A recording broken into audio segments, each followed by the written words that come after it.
Join us for a driving review of the Nissan Leaf E+. Let's go!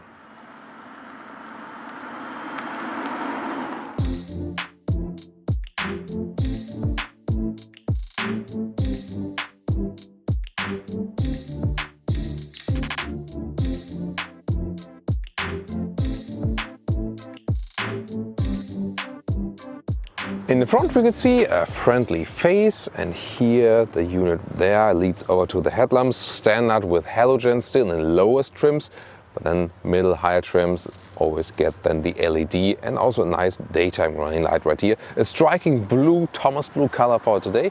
Wow, that blue really comes out well in the sun, doesn't it? Length 4 meters 49, 177 inches. That's here the Nissan Leaf E+. And wheels come either 16-inch steel, then 16-inch aluminum, or here the optional 17-inch aluminum with the best look and still some aerodynamic design. In the rear, the design of the tail lamps worked out quite nicely, I think, but then here, this area is very, very bulky and it's not used for trunk space or something, so I wonder what they did there design-wise. So there are two versions available, 40 kWh battery with 150 horsepower, or the bigger one here today, 62 kWh gross with 217 horsepower. 6.9 seconds is then the acceleration figure to 100 kilometers or 62 miles an hour. And the official range, 385 kilometers or 240 miles. However, if you use it also in cold temperatures or drive it a little bit faster time to time, realistic is 330 kilometers or somewhat 200 miles plus. Then about recharging, so you can open it from the inside of the car, or then here also holding the key, this lower button, then this charging flap opens, and then on the left side you have the DC charging, 50 kilowatt max CHAdeMO standard, and on the right side the AC max 6.6 kilowatt.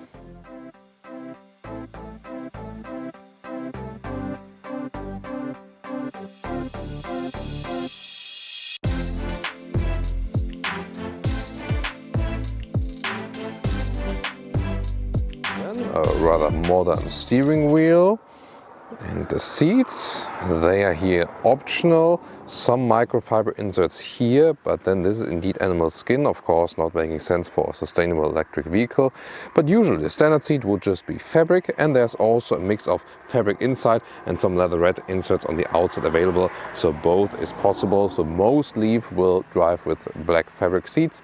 Getting inside is normal compact hatch style, so seating position is somewhat okay. The fabric surface will deliver you a little bit more comfort, but it's not laid out for the tallest person as for the seating position, I feel, but it's also not uncomfortable. Here headroom, so yeah, it's all the way down with 1.86 or 6.1, still okay. The biggest weakness of this car overall, I think, is really this here. You cannot pull the steering wheel towards you, you can just pull it up and down, and that's it. Interior overview is rather simple, let's take it that way. Here there's a soft touch material with a blue contour stitch, that's quite nice. This is here hard pack. Then here the infotainment system. The software looks really outdated. Camera right here. This resolution is actually quite okay. You also have the fake drone view from above right there.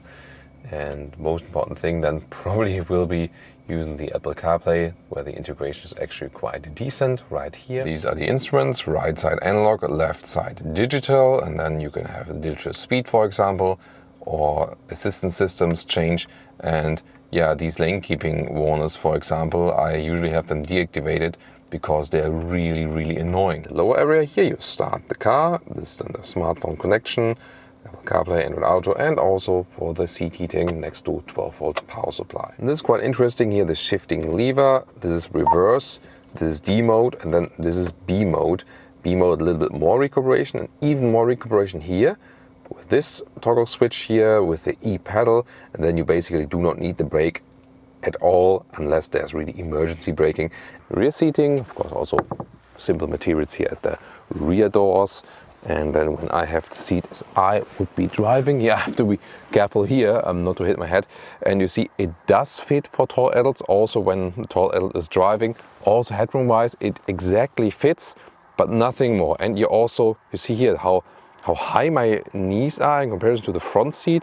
So somewhat an awkward seating position here for tall adults in the rear, but you can live with it. So it's not the worst, but definitely not a really spacious area. The trunk capacity is 420 liters, and see they do not put a cover here in the lower part that they can use all the space also in the height.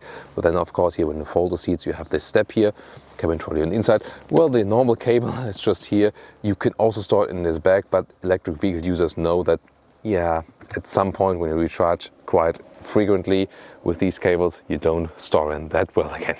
So normal length here is about 80 centimeters. Welcome to Thomas's driving lounge with the Nissan Leaf E+, so the 62 kilowatt hour gross battery and a strong electric motor as well. And let me begin with that exact range once again. So the maximum range you can score when you're driving primarily slow city traffic and so on is about 380 kilometers or 240 miles with that bigger battery pack.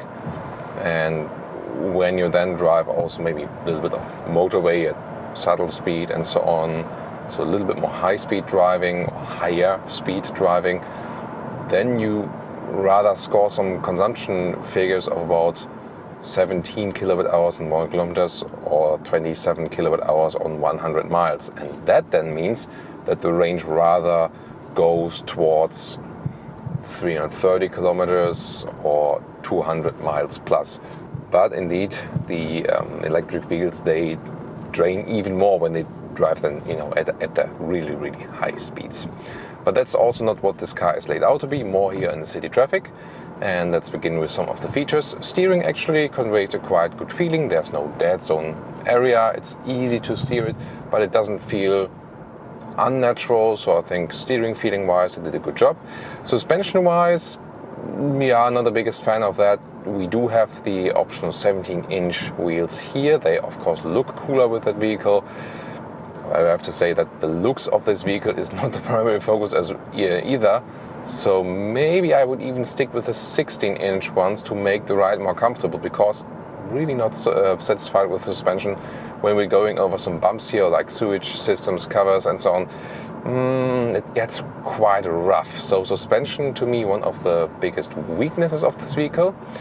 As for the seating position here, it's somewhat okay, but also not the best one I've experienced. Also noise insulation wise here at lower speeds, you maybe hear that also due to the rather stiffer and rattling suspension. We also have some noises here on the interior from time to time. However, if you compare it to the previous generation, has of course been improved. It's actually quite fun to drive the vehicle. The electric boost is always there. You always have that torque quite ready. Different recuperations modes. Usually you would leave it in the e-pedal mode. Here that means I lift my foot off the throttle, the car is decelerating instantaneously. You can activate or deactivate the e-pedal mode in the lower console. It was only recently introduced for the Leaf. Then you leave the throttle and then the car is rolling if you have that off. And you have the normal D driving mode. There is also the B driving mode.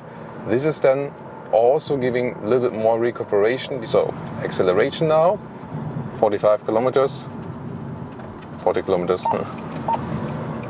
Whoa, 80. That was already 88. So really quick. So, and you maybe, not sure if you heard or seen, there was a little bit of gravel on the ground, but still that's some kind of a problem here. The tires don't really catch up with the with the power on the front wheels. So indeed we did have some front wheel spin right here. And now we'll show you one big acceleration. So we put it, see here, 40 kilometers an hour. This car pass, these two cars, oh, they're driving very close. What are they doing? So now 30 kilometers an hour to, let's see,